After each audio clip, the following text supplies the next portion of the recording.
Dear students, myself Dr. Ashish Garg, Associate Professor in Chemistry, SET, RN Ruia government college, Ramgarh Shekhawati, district Sikar, Rajasthan. बच्चों, BSc part third में first paper हमने start किया हुआ है, hard and soft acids and bases. बच्चों देखिए, यहां पर मैंने एसिड बेस स्ट्रेंथ, अम्ल क्षार सामर्थ्य, राइट, और साथ में हार्डनेस एंड सॉफ्टनेस, इस बात के बारे में हमने डिस्कशन पार्ट 6 में शुरू किया था। ये जो पार्ट है, ये पार्ट 6 का कंटिन्यूएशन है। मैंने पहला वाला पार्ट 6 में इसका मैंने डिस्कस किया था। यहां पर ये पार्ट 6 का कंटिन्यू पार्ट है। देखिए बच्चों, वहां पर हमने इस बात को जाना कि किस तरह से एसिड बेस स्ट्रेंथ और हार्डनेस एंड सॉफ्टनेस, कि किस तरह से हम किसी एसिड और बेस को हार्ड और सॉफ्ट में क्लासिफाई करते हैं। बच्चों, ये इस बात पर डिपेंड करेगा कि कोई भी एसिड किसी हार्ड बेस के साथ रिएक्शन करता है या कोई बेस किसी हार्ड बेस के साथ रिएक्शन करता है, तो ये जो जिस प्रायोरिटी है, ये प्रायोरिटी हार्ड एंड सॉफ्ट के साथ रिएक्शन करने की, ये बच्चों हार्डनेस और सॉफ्टनेस को डिसाइड करती है। कहने का मतलब है कि अम्ल और क्षार की कठोरता और मृदुता का निर्धारण इस बात पर निर्भर करता है कि वह अगर एसिड है तो सॉफ्ट बेस से रिएक्शन, हार्ड बेस, अगर एसिड है तो वो हार्ड एसिड से रिएक्शन करेगा, और अगर बेस है तो वो हार्ड एसिड के साथ रिएक्शन करेगा। तो बच्चों, ये बात मैंने आपको पार्ट 6 में डिस्कशन करना शुरू किया था। अब यहां पर हम ये देखते हैं कि किस तरह से एसिड एंड बेसिस की हार्डनेस एंड सॉफ्टनेस केवल कठोर, जिसे हम कहेंगे कि हार्ड एसिड हार्ड बेस, या फिर हार्ड बेस हार्ड एसिड, एवं सॉफ्ट, मतलब यहां पर सॉफ्ट एसिड सॉफ्ट बेस और सॉफ्ट बेस सॉफ्ट एसिड की इंटरेक्शन को प्रदर्शित करते हैं। बच्चों, मैंने जैसा आपको बताया कि हम जब बात करते हैं हार्डनेस की और सॉफ्टनेस की, तो यहां पर हम किस बात की बात करते हैं? Hard and soft. This is the reaction, this is the interaction. देखो बच्चों, यहां पर हमने एक एग्जांपल लिया है कि यहां पर F- एंड OH-, ये दोनों क्या हैं? Hard basis. बच्चों, F- फ्लोराइड एंड हाइड्रोक्साइड दोनों ही कठोर क्षारक हैं। ये दोनों हार्ड बेसिस हैं, लेकिन दोनों की बेसिक स्ट्रेंथ में अंतर होता है। बच्चों, यहां पर OH- की बेसिक स्ट्रेंथ कितनी होती है? 15.7, जबकि फ्लोराइड F- आयंस की वैल्यू कितनी होती है? 2.85। हम ये कह सकते हैं कि ये इस स्ट्रेंथ के हिसाब से ज्यादा प्रबल, बेसिक इन नेचर, कठोर क्षारक है। तो बच्चों, यहां पर OH- आयन फ्लोराइड आयंस की तुलना में 10⁻13 ग्रुप, इसको मल्टीप्लाई करेंगे, इतना ज्यादा बेसिक होता है। यानी OH- is stronger base than fluoride minus. ये हमने किससे डिसाइड किया? pKa वैल्यू से। बच्चों देखिए, यहां पर कुछ एग्जांपल्स में एक स्ट्रॉन्ग एसिड या एक स्ट्रॉन्ग बेस किसी वीक एसिड और वीक बेस को प्रतिस्थापित करता है।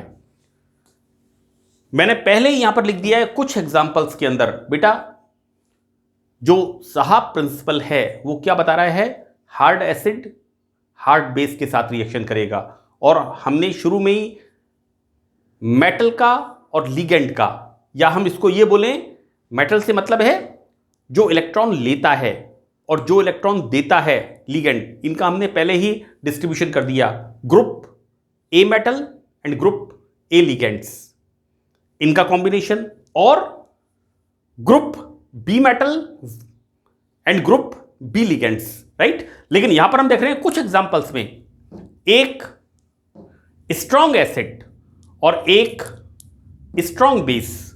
बच्चों स्ट्रॉन्ग एसिड यहां पर देखो, यहां पर किसी दुर्बल एसिड या दुर्बल क्षार के साथ प्रतिस्थापित करता है। ऑब्वियसली अगर हम लेते हैं स्ट्रॉन्ग एसिड और स्ट्रॉन्ग बेस, तो स्ट्रॉन्ग एसिड वीक बेस के साथ रिएक्शन करेगा और वीक बेस प्रबल क्षार मतलब स्ट्रॉन्ग बेस वीक एसिड के साथ रिएक्शन करेगा। तो बच्चों अगर यहां पर इस तरह की प्रतिस्थापन रिएक्शन होती है, इस तरह से मतलब है strong acid react with weak base and strong base react with weak acid. तो अगर इस तरह की प्रतिस्थापित करता है, यहां पर रिएक्शंस होती है, तो बच्चों दिस इज द थिंग, यहां पर hard soft and hard acid and bases, ये जो साहब प्रिंसिपल है, इसकी धारणा का पालन नहीं होता है, राइट। साहब परसेप्शन क्या है? Hard acid react with hard base and soft acid, hard base react with hard acid, right. इसी तरह से बच्चों soft acid react with soft base, right. हमने जैसा कि पहले कैटेगराइजेशन किया था एक्सेप्टर एटम के अंदर, मैं इसको बार बार मेटल एटम नहीं बोलूंगा, कि लेने वाले जो होते हैं, है ना, हमने ग्रुप ए में डिवाइड किया था एंड बी में डिवाइड किया था, और देने वालों को ग्रुप बी में डिवाइड किया था हमने, राइट। देने वालों को ग्रुप और ए और बी में लिगेंड्स के फॉर्म में हमने उसको डिवाइड किया था। तो देखो बच्चों यहां पर एक प्रबल सॉफ्ट बेस सल्फाइड, एक दुर्बल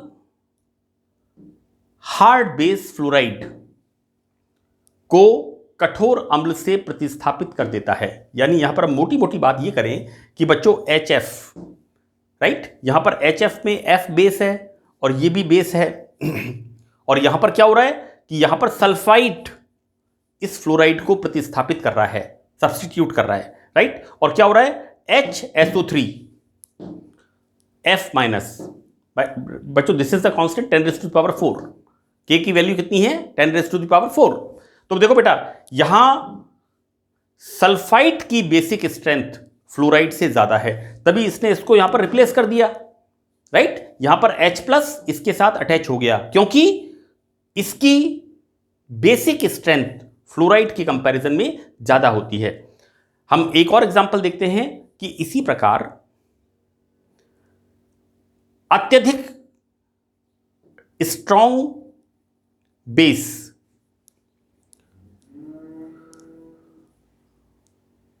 OH- आयन दुर्बल मृदु क्षार सल्फाइड को, देखो बेटा मैं एक बार आपको क्लियर कर दूं, ऊपर वाले में हमने क्या किया है, this F- is replace by sulphide. अब यहां पर सल्फाइड का हम किसके साथ कर रहे हैं? OH- के साथ, राइट। देखो बेटा इसी प्रकार अत्यंत प्रबल कठोर क्षार OH- आयन दुर्बल मृदु क्षार, right, weak soft base sulphide को मिथाइल मरकरी सेकंड धनायन से प्रतिस्थापित कर देते हैं। तो देखो बेटा यहां पर क्या होता है, ये मिथाइल मरकरी कैटायन, मैंने इसका पहले भी जिक्र किया है, मेरे पार्ट 6 के अंदर मैंने बताया था कि why we use methyl mercury second आयन, राइट। तो यहां पर बच्चों देखिए this OH, this is the strong base in comparison to sulphide आयन। तो ये क्या कर रहा है, इसको रिप्लेस कर रहा है and formation of this and sulphate, this is the K का मान कितना आ रहा है 10। बच्चों यहां पर OH- की बेसिक स्ट्रेंथ F- से ज्यादा है, अंडरस्टूड है। यहां पर OH- की स्ट्रेंथ अगर हम कहें सल्फाइड से ज्यादा है, इट्स ओके, है ना। इसको हम, it should be more correct,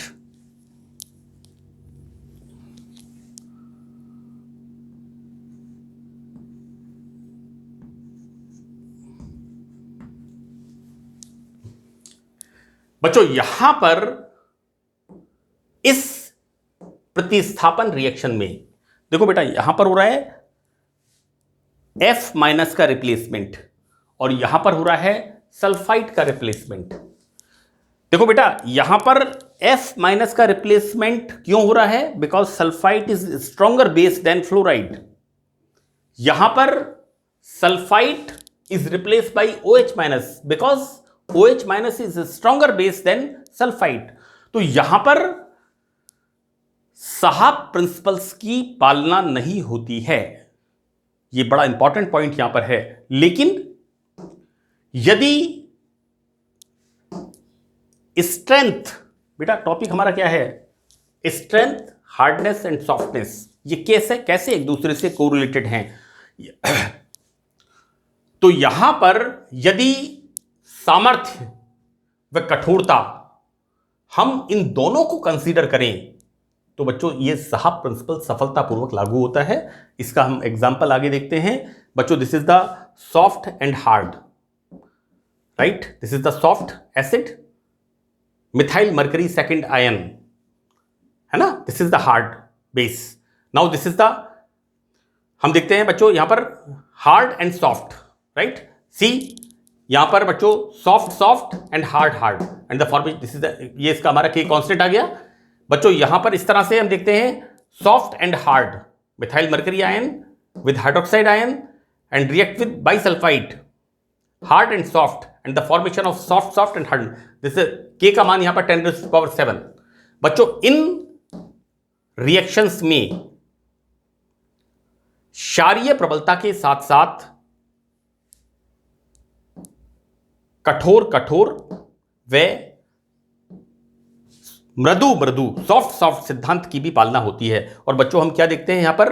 this is the formation constant, stability constant. और वो स्टेबिलिटी कांस्टेंट हम बच्चों, जैसा मैंने आपको बताया है, इस रिएक्शंस के अंदर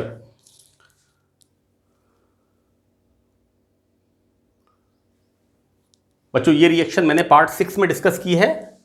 पार्ट 6 के अंदर मैंने इन द बिगिनिंग इस रिएक्शन को डिस्कस किया है, क्योंकि पार्ट 6 को यहां पर मैं कंटिन्यू कर रहा हूं, है ना? तो प्लीज आप पार्ट 6 के बिगिनिंग में इस रिएक्शन को आप देख लें कि यहां पर जो स्टेबिलिटी कांस्टेंट है वो हम इस तरह से हम ज्ञात करते हैं।